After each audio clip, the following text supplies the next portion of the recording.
Hi, I'm E.D. Lewis and welcome back to my channel, E.D. Lewis Reviews, and this is a tag video. So this is the quarter year crisis book tag. I know I'm a little late to this, but I saw it on Kesha's Book Cemetery and it sounded like such a great one that she recommended, if anybody wanted to do it. She had the prompts in the description, so I wrote them down. I thought about my answers and stuff. And this was actually created by Roshine's Reading, so check out her channel as well. I'll have her linked down in the bio. And any booktubers, including Kesha, will also be linked down below, so do check out all of them. Alright, so let's get on with this. There are 9 prompts, and so let's get started. Number 1. How many books have you read so far? At this point, according to my Goodreads, I've read 25. Now, some of those are short stories, and some of those are books, novels, and other books. 2. Have you already found a book you think might be a 2022 favorite? If not, what was your favorite book to read that wasn't quite 5 stars?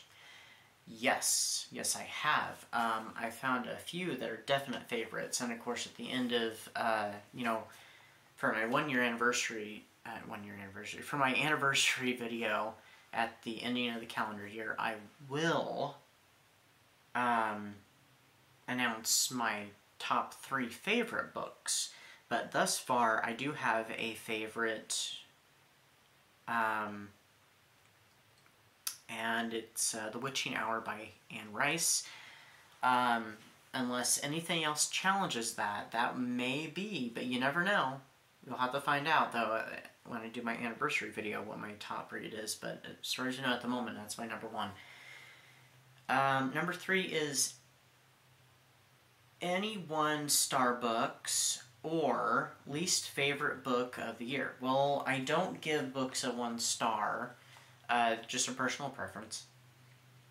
Lowest I give is a 2-star, but I haven't given any of those for... I don't know if I've ever given any of those, actually. But I do have a least favorite, and thus far, my least favorite book is The Curse of the Vampire by Carl Alexander. It wasn't wonderful. I definitely did not care much for it. It was an okay book. It got better about halfway through and got kind of exciting at the end, and it was very different. So, if you were looking for something different in Vampire, I do recommend that to, at least try it out. You might like it.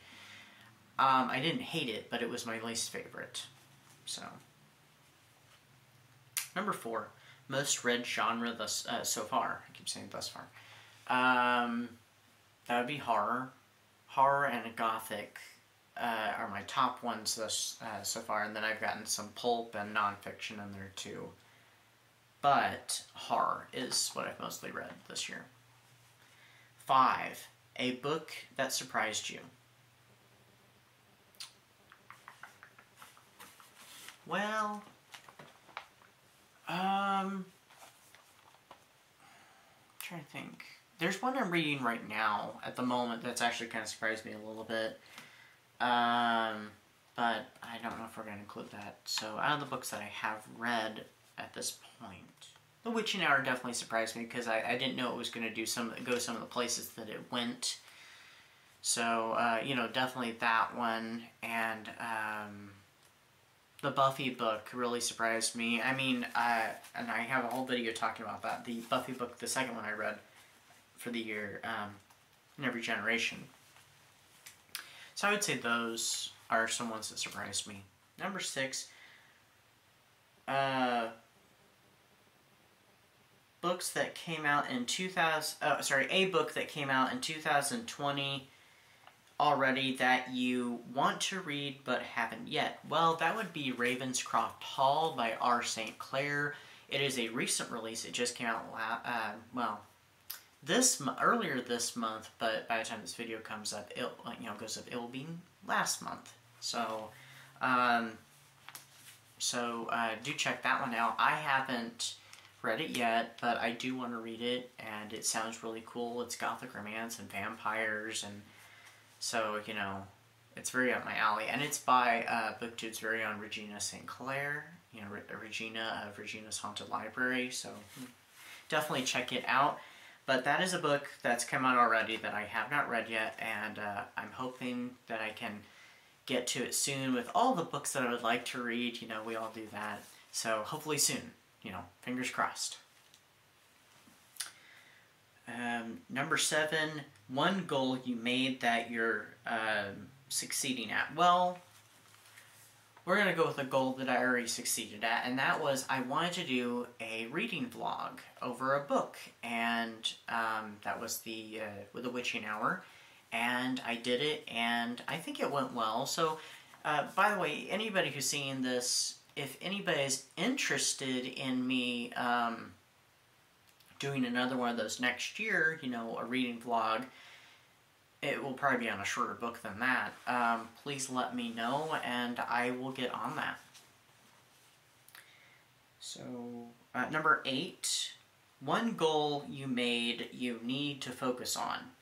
I didn't really make that many goals, and all the goals that I did make for myself for this channel, for reading goals, I'm actually making, because that was, the reading vlog was one. Another was kind of branching out a little bit outside my comfort zone, and I have done that already, so I don't think there is really a goal. Now, there's an unspoken one. Well, I guess it was unspoken. I did mention it, at the ending of last calendar year, that, about buddy read. So, I haven't done a buddy read yet, and I would like to do so. I've done 2 of those thus far. So far it's been once a year or so. I would like to do another one, so, if it comes up, it's hard doing a buddy read when you're a mood reader. But, yeah, I wouldn't mind doing one if it comes up, and if it turns out to be possible, to do one, and if not, that's okay. But I guess that would be my answer for number 8. And finally, number 9. New to you BookTubers, bookstagramers, booktokers, for 2022 you recommend? Well, I have a few. One of them is Mr. Shadyside, Zach, over at Shadyside Library. I started watching him this year, and I love his channel. He's one of the many channels that I love, because there's a lot of booktubers that I love on here. So check him out. I highly recommend him. He focuses on YA and kind of some Fear Street, point horror, and some middle grade horror like Goosebumps. So if you're interested in that stuff.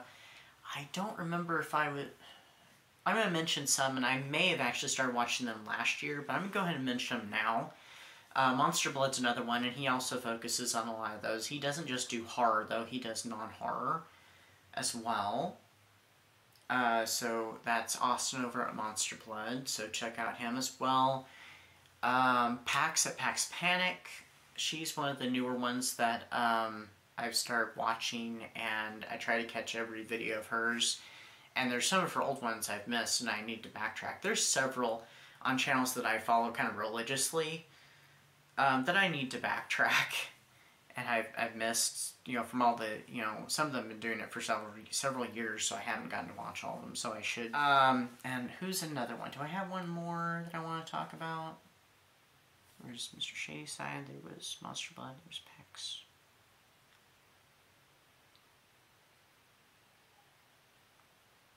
Oh. I'm not in pain, by the way. Amy McCaw. I've also started following her this year, and she's written a book, and another book's coming out in September, and she wrote Mina and the Undead, and the soon-to-be coming out Mina and the Slayers, which I'm looking forward to reading that when it comes out, so there we go. Those are, how many is that? That's 4 booktubers. So those are the prompts for this crisis tag, and it was a pretty cool one. I liked the answer. I liked the questions. Sorry, not the answers. I liked the questions to it. It's very similar to the mid-year freakout tag, which is a really great tag to do too. But I would highly recommend doing this tag. I know it's kind of late to do it in the year, but